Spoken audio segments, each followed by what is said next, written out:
Namastê a todos! Continuando a nossa série sobre a história do yoga. Esse é o nosso segundo capítulo e o nosso assunto de hoje vai ser a yoga na Idade Média. Como que os asanas, as posturas evoluíram, foram surgindo, se modificando durante o período da Idade Média na Índia, que vai ali mais ou menos do século 8, século 10 depois de Cristo até o século 15, o século 16. Lembrando que essa é uma série que terá 3 capítulos, 3 episódios. O primeiro já está aqui no canal, você pode dar uma olhada, ver se eu coloco ele por aqui também. Vai aparecer aqui em algum lugar para você poder ver, o nosso primeiro capítulo, que foi sobre a origem da yoga, ali o primeiro momento em que a yoga aparece, surge na Índia, ok? Então, como você já deve estar sabendo, esse vídeo é baseado no workshop, no curso dado pelo acadêmico Seth Powell. Ele deu esse curso no canal da Yoga Alliance Internacional, tá? Foi um curso muito interessante que eu fiz também em três etapas, em 3 partes que eu participei desse curso. Mas esse curso dele é totalmente em inglês. Então, para as pessoas que não dominam o idioma, eu resolvi pegar o conteúdo do curso, resumir um pouquinho e colocar aqui para vocês em português para se tornar mais acessível. Mas se você sabe inglês, se você quer se aprofundar nesse tema, eu vou deixar aqui embaixo na descrição, tá, o link dos vídeos dessa pesquisa feita por esse acadêmico, o Seth Powell. Você pode fazer o curso direto com ele, tá gratuito aqui no YouTube, tá? Só que é totalmente em inglês, mas se você domina a língua, só clicar lá e assistir as 3 aulas. Então aqui a gente vai dar esse resumo do que ele falou no curso para facilitar, para tornar mais acessível para todo mundo, beleza? Estou fazendo aqui também em formato de aula, não vou editar muito esse vídeo, talvez seja um vídeo um pouco longo também, porque a ideia é essa, é mais importante transmitir aqui esse conhecimento, passar esse conhecimento o mais rápido possível, sem eu ter que ficar editando os vídeos e tudo mais. Depois dessa série, eu acho que eu volto com os vídeos um pouco mais curtos. Mas se vocês quiserem vídeos assim mais longos também, se estão gostando desse tipo de série, comenta aqui embaixo para mim, conversa comigo, fala para mim, para eu saber o que vocês estão achando. E claro, se puder, deixa o joinha aí para ajudar no vídeo, se inscreve no canal para o YouTube te avisar toda vez que eu colocar vídeo novo e compartilha aí no seu grupo de yoga, compartilha aí com seu amigo que pratica yoga com você, compartilha aí para o pessoal da sua escola de yoga, do seu espaço de yoga, que eu tenho certeza que eles vão gostar também do conteúdo desse vídeo. Beleza? Então, sem enrolação, vamos falar direto para o nosso assunto de hoje. Então, como eu falei, na nossa primeira aula, nosso primeiro vídeo, a gente falou do início da yoga. Alguma coisa ali entre 1000 a.C., um pouco mais, um pouco menos, até o século 8 depois de Cristo. Nesse primeiro momento, só para a gente revisar, não tinha na yoga, não tinha na ideia da yoga, a ideia de asana como postura. Essa ideia de postura que nós temos hoje, a postura de yoga, que vai melhorar o meu corpo físico, vai melhorar algum problema que eu possa ter de saúde, alguma coisa assim. Essa ideia não existia. A palavra asana, do sânscrito, quer dizer um assento, uma cadeira é um asana, um trono é um asana, uma forma de se sentar é um asana. Então, nesse primeiro momento da yoga, o asana era a postura que o yogi tinha na hora de sentar e meditar. Então você tinha ali nos textos, às vezes ensinando só o Padmasana, a postura de lótus. Você senta com as pernas cruzadas para você meditar. E depois, com o tempo, algumas outras posturas bem simples, sentadas, sempre com esse foco da meditação. Então o foco da yoga nesse primeiro momento era... Quem eram esses praticantes? Pessoas que largavam a sua vida, como a Índia, naquele momento, provavelmente até hoje, uma sociedade extremamente machista, uma sociedade extremamente hierarquizada. Quem eram essas pessoas que abandonavam tudo, a família, o status social, e iam virar ascetas, iam abandonar tudo, iam para o meio da floresta, da montanha, para praticar o yoga? Geralmente, em sua grande maioria, eram homens e de castas, né, elevadas, castas de sacerdotes, castas de realeza daquela sociedade. Então essas pessoas largavam a sua posição social e se retiravam como ascetas para lugares isolados para praticar o yoga. Com que intuito? O intuito do yoga, basicamente, era superar as mazelas do corpo, controlar a mente e o corpo, né, ter total domínio sobre o corpo e a mente, e muitas vezes também conseguir poderes místicos, mágicos, né, bênçãos divinas. Isso envolvia desde uma liberação, né, a pessoa ali, o tal do que a gente chama hoje do nirvana, né, como falam nos textos budistas, do moksha, a liberação, como fala em muitos textos do hinduísmo. Então tinha essa busca por essa liberação, mas também a busca por poderes místicos mesmo, de superar a morte, de ficar imortal, de ficar superpoderoso. Enfim, esses eram os objetivos desses primeiros praticantes. E uma coisa que eu gosto de frisar é que esses primeiros praticantes, nesse primeiro momento da yoga, para você praticar yoga, você tinha que abandonar toda a sua posição social, sua família, seu trabalho e ir para um local isolado para praticar. Essas eram basicamente as primeiras características desse primeiro momento da yoga. Hoje a gente vai falar sobre a yoga no período medieval, o segundo grande momento da yoga. Na Idade Média, na Índia, a partir do século VI, do século VIII, a gente tem um movimento, a gente pode chamar assim, um movimento filosófico, religioso, que é o Tantra. Eu acho que eu devo a vocês um vídeo só falando sobre a história do Tantra, que causa tanta confusão hoje em dia. Só pra gente deixar aqui bem claro, não tem nada a ver com sexo, não tem nada a ver com massagem tântrica, tá? Essas coisas são, enfim, produtos aí da nossa modernidade, mas o Tantra naquele momento era um movimento filosófico, ideal, né, de uma ideologia, de uma nova filosofia que, muito resumidamente, vamos falar assim, bem resumidamente, dizia que uma pessoa comum, dentro do seu dia a dia comum, né, da sua tarefa do dia a dia, podia usar das coisas ali do dia a dia, do seu cotidiano, para alcançar uma elevação espiritual, seja buscando uma liberação, seja buscando algum tipo de poder místico, de equilíbrio energético no corpo. Então todo esse movimento filosófico, religioso, que foi o Tantra, teve impacto em todas as religiosidades da Índia naquele momento. No budismo, no hinduísmo, no jainismo, no islamismo, né? Todas as religiões e ideologias ali foram impactadas por esse movimento que foi o Tantra. E o Yoga não foi diferente, também foi impactado. Então, na Idade Média, é quando a gente começa a ver ali o Yoga parecido com o que a gente conhece hoje. E ali a gente tem o surgimento do Hatha Yoga. O Hatha Yoga, ele tem três grandes influências, três grandes origens, né, que fizeram com que ele surgisse, que fomos assim, são três fontes do Hatha Yoga. São elas, já anotei para não esquecer. São elas: o budismo Vajrayana, o Kaula Tantra, que era uma dessas vertentes, uma dessas escolas do Tantra, do mestre Matsyadranath, e os Nati Yogis, do mestre Gorakshanath. Esses Nati Yogis eram adoradores de Shiva, praticantes de yoga. Então essas três escolas, veja só, uma escola de budismo, né, Vajrayana, o Kaula Tantra, uma escola de Tantra, e uma escola, vamos dizer assim, mais tradicional do yoga, né, que são os Nat Yogis, que até hoje são muito famosos. Quem vai na Índia, ali no norte da Índia, quem vai no Kumbh Mela, né, aquele grande evento religioso, sempre tem muitos Nat Yogis. Então essas três escolas, essas três filosofias originaram o que a gente conhece hoje, né, surgiu naquele momento, como Hatha Yoga. E o que marca, né, qual é a grande diferença desse momento da yoga, né, ali na Idade Média na Índia?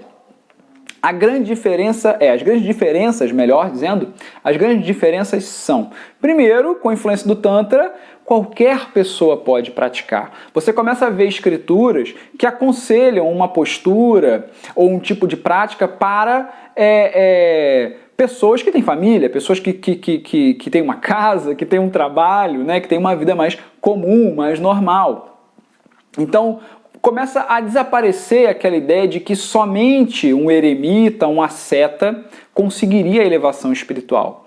Com a influência do Tantra, o Yoga começa a adotar essa ideia de que uma pessoa comum, uma pessoa com uma vida normal, um dia normal, pode também alcançar esses siddhis, esses poderes espirituais e até mesmo a elevação espiritual, a liberação espiritual. O segundo ponto é que você começa a ter ali uma maior preocupação com o corpo. Lembra? No primeiro momento a preocupação era só com a meditação, basicamente, e com superar o corpo. Agora a yoga começa a ter ali a sua cara mais terapêutica, como a gente conhece hoje em dia. Então você começa a ter ali algumas escrituras que vão falar, olha, esse asana aqui, ele é bom para tal problema, ele é bom para dor nas costas. Esse outro asana aqui, ele é bom para problemas respiratórios. Então vai surgir a ideia do yoga, da Hatha Yoga, com uma ideia que a gente pode chamar hoje de terapêutica, né? O uso das posturas, o uso dos pranayamas, dos exercícios,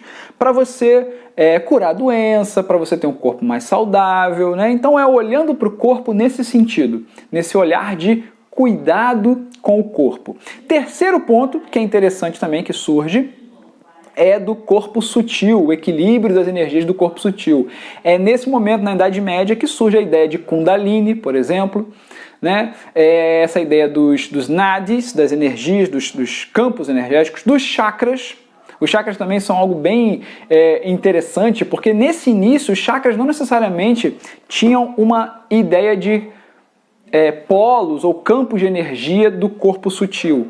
Eles tinham muito mais uma ideia de um ponto em que você fixa a sua atenção durante a meditação. E aí tem todo um trabalho de visualização, de imaginação ali naquele ponto, com o número de pétalas, com uma cor, com um certo movimento, dependendo da respiração.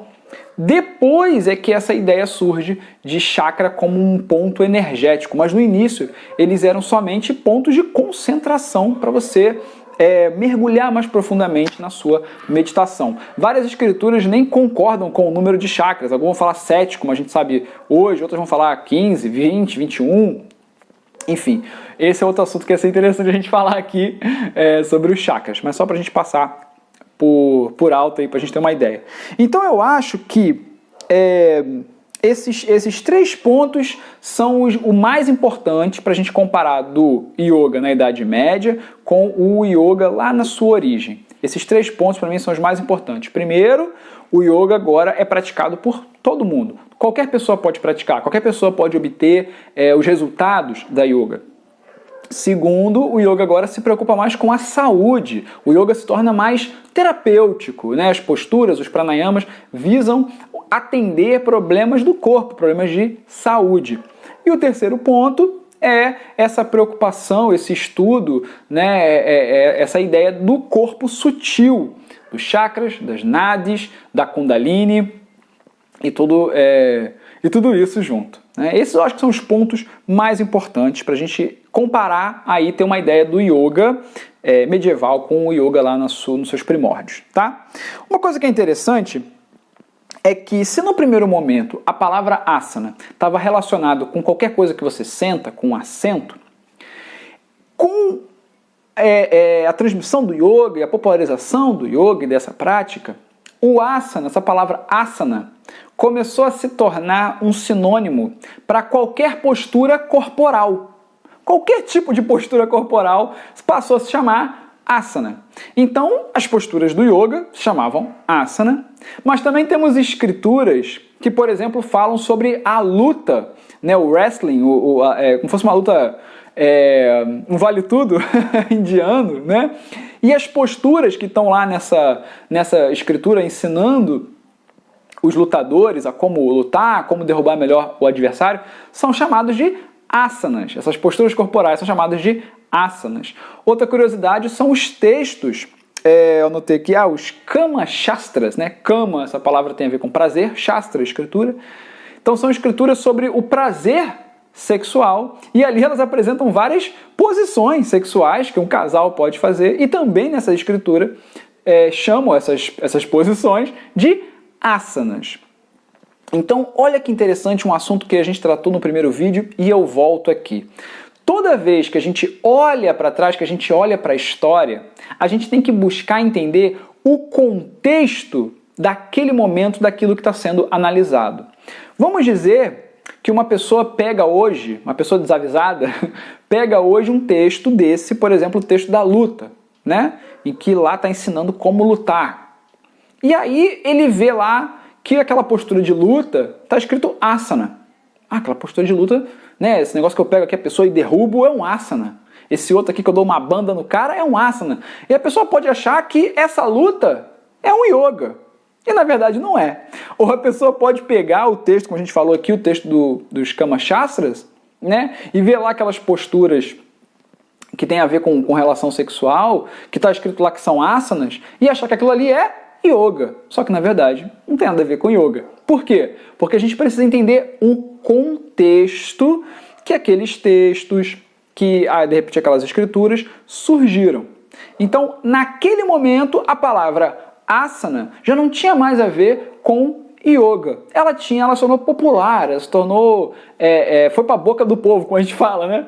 Então a palavra asana naquele momento significava qualquer postura corporal, seja de luta, seja desses livros sobre relação sexual, seja sobre a dança indiana, a dança tradicional indiana, que tem várias posturas com as mãos, várias marcações com o corpo, que também chamavam de asana. Então, nesse segundo momento, na Idade Média, na Índia, a palavra asana se popularizou e começou a virar sinônimo de qualquer postura corporal que você faz, seja para praticar qualquer coisa, desde uma luta, uma relação íntima ou uma dança e a yoga propriamente dita, né? Então, a gente já viu aqui os 3 pontos principais, né, do que diferenciam a yoga medieval da yoga lá na sua origem, no seu início, né? A popularização do termo asana, essa questão do contexto da história, que é muito importante a gente ter isso atento toda vez que a gente vai olhar, estudar a história de alguma forma, tá? E tem aí, só pra gente ir caminhando já pro final, que esse vídeo tá ficando gigante também, igual o outro. Uma das coisas interessantes desse momento é que, ainda que começamos ali a ver o asana enquanto postura mesmo, como a gente conhece hoje para o yoga, para melhorar o corpo, para melhorar a saúde do corpo, para trabalhar o corpo sutil, né, as energias sutis e tudo mais, ainda tinha ali poucos asanas. Até o século XV, você pegando as escrituras que foram redigidas ali até o século XV mais ou menos, a média de asanas que eram apresentados era ali entre 15 a 20 e 25 asanas. Quando você vai para o século XVI, XVII, você dá um pouco mais ali, o salto é muito grande. Você tem ali textos com 60, 70, 80 asanas, ensinando esses asanas para os praticantes. Então, ainda lá no início da Idade Média, essa coisa do asana, ela ainda estava sendo construída, ainda estava aparecendo. Mas como o pesquisador, o C.F. Powell, apresenta lá no curso, ele mostra que antes do século XV, você tem algumas esculturas em lugares importantes na Índia, como templos, né, que você vê posturas bem complexas. Porque até esse primeiro momento as posturas eram relativamente simples, né? Algumas ali, algumas invertidas, algo assim, mas elas eram relativamente simples. E nessas esculturas, nos templos, a gente vê algumas posturas mais complexas. E a gente vê a presença de yogis, assim, pinturas, gravuras, esculturas, de presença de yogis junto de dançarinos, de acrobatas, em festivais de yoga, fazendo demonstrações da sua prática espiritual. Então, Se você aí fica vendo o Instagram incomodado com as pessoas postando foto de asana, fica tranquilo porque isso sempre existiu, tá?